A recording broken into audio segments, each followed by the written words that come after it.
Madame, Monsieur, bonjour et bienvenue. Les crises de la foi, étape sur le chemin de la vie spirituelle.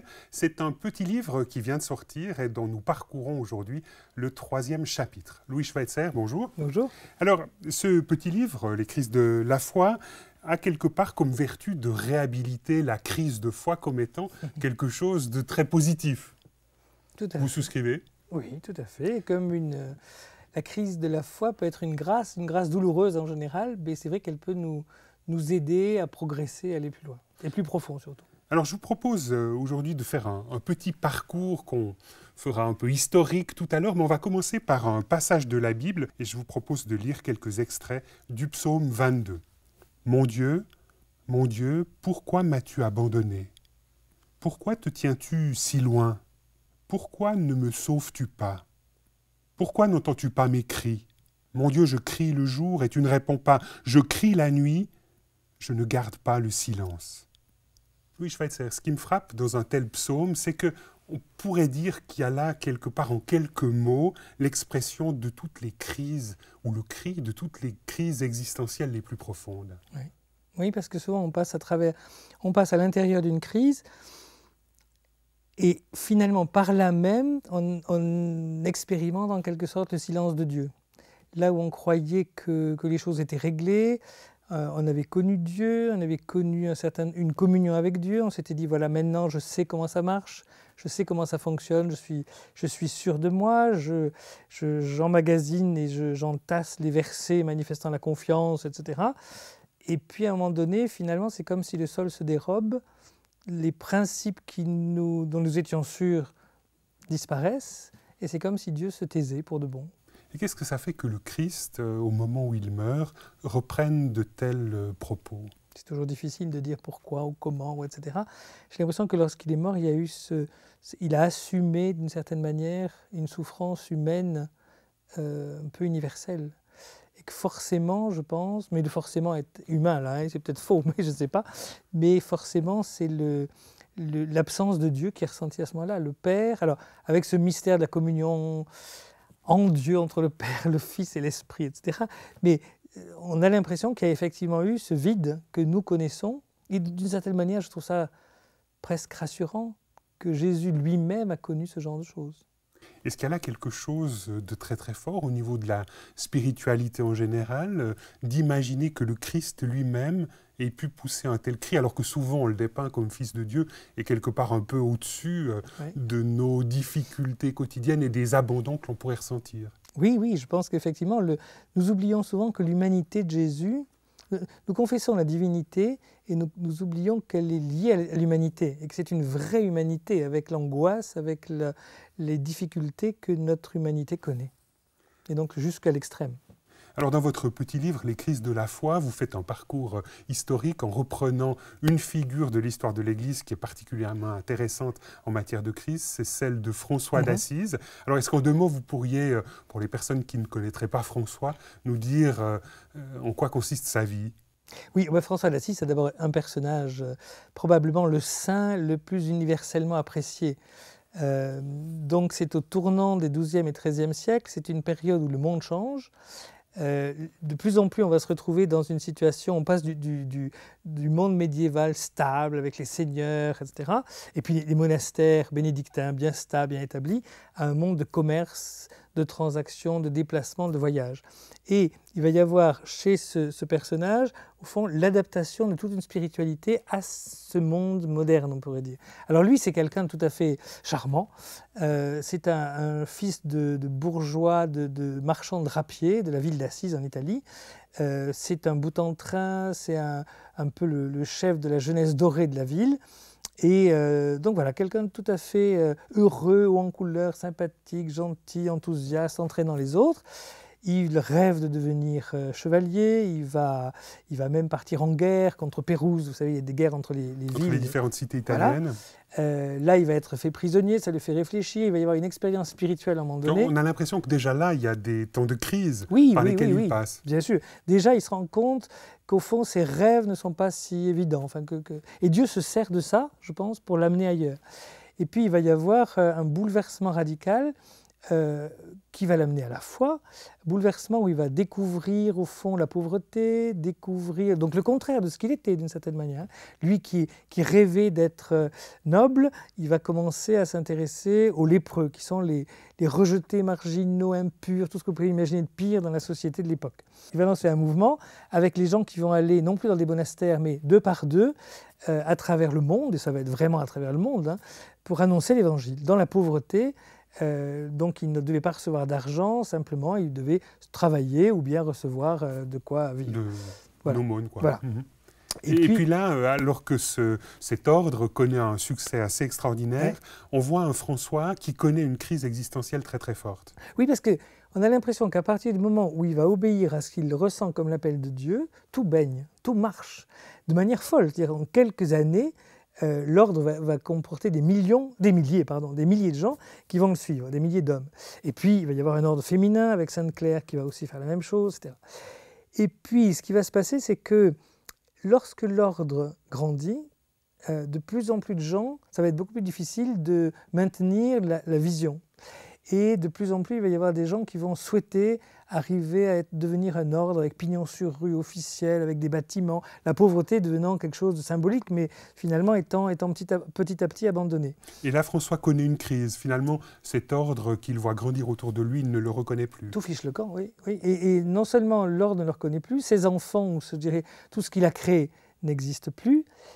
Mais c'est comme si finalement tout ce pourquoi il a compté sur Dieu, tout ce en quoi il a compté sur Dieu, s'écroulait, puisque finalement il a l'impression que tout ça c'était presque pour rien. Ça va être comme tous les ordres, etc.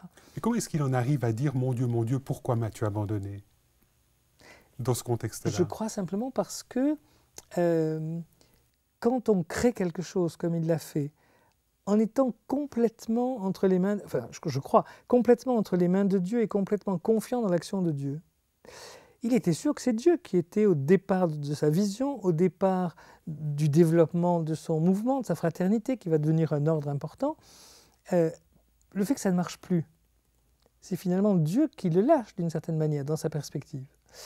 Et dans sa perspective, mais je dirais, il me semble qu'il est très proche de nous quand nous créons quelque chose. Quand ce que nous créons ne marche pas, on a l'impression qu'effectivement, c'est Dieu qui n'est pas là non plus.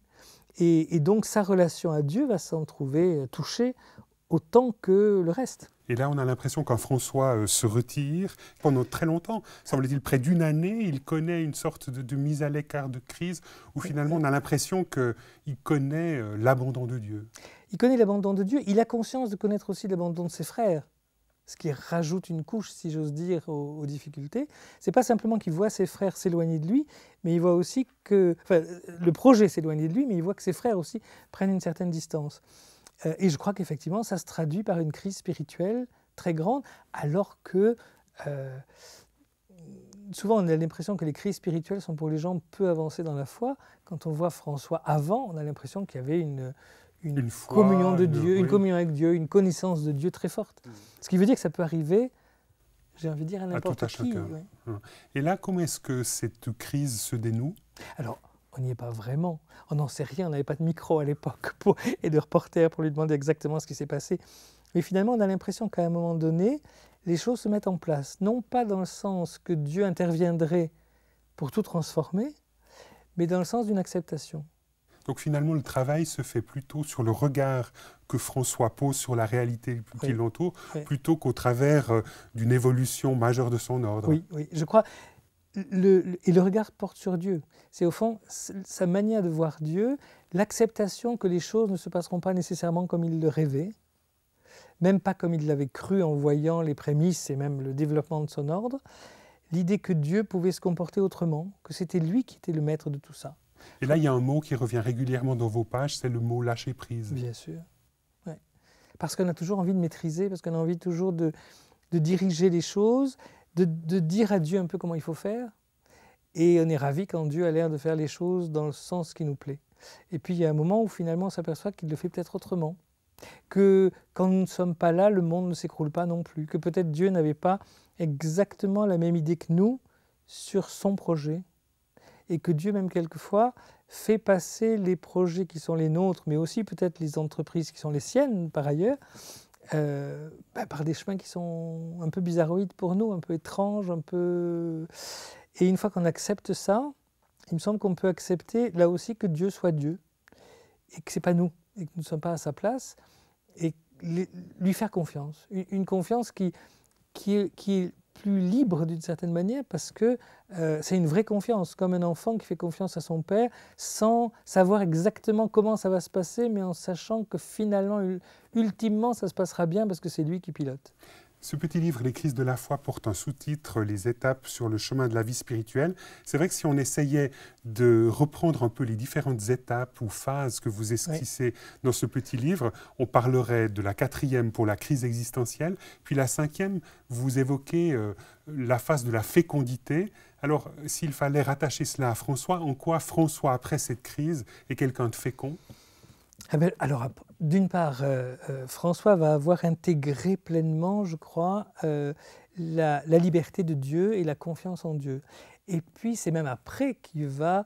vous savez, il y a une grande prière de François, qui est une louange à Dieu pour... Ce qu'on appelle le cantique des créatures. Voilà, pour le frère Soleil, etc. Et tout à la fin de sa vie, parce que la fin de sa vie arrive très vite. Donc, après cette crise et après la résolution de cette crise, il va y avoir son expérience spirituelle la plus grande qui, pour les protestants, quelquefois... C'est ce qu'on appelle l'expérience des stigmates. Voilà, qui peut poser des problèmes. Et de quoi qu'il s'agisse réellement, c'est son expérience, je dirais, de communion avec Dieu probablement la plus intense.